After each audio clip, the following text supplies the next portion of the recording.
We know that ADHD runs in families and have for 40 years. Here are the risks if you have an ADHD child. 25 to 35% of their brothers and sisters will have the same disorder. If you're an identical twin, that risk is 78 to 92%.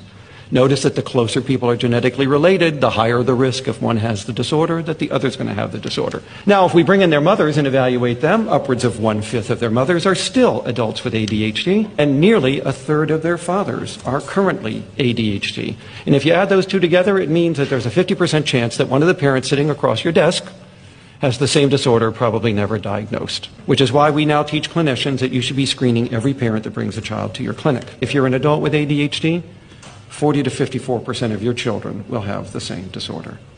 That is a profoundly genetic disorder. Nearly half of the offspring of adults with ADHD have ADHD as well. We know from twin studies that the vast majority of ADHD is due to genetic differences. On average, 80% of the differences in people in this room in their ADHD symptoms are due to differences in their genes. And in the last few studies, it was as high as human height, about 91%. Twin studies allow us to calculate how much of a trait is due to the rearing environment, and it's 0. All 40 twin studies published in the last 20 years have shown that the rearing environment has no influence on this trait. Yet the public believes that ADHD originates in bad parenting.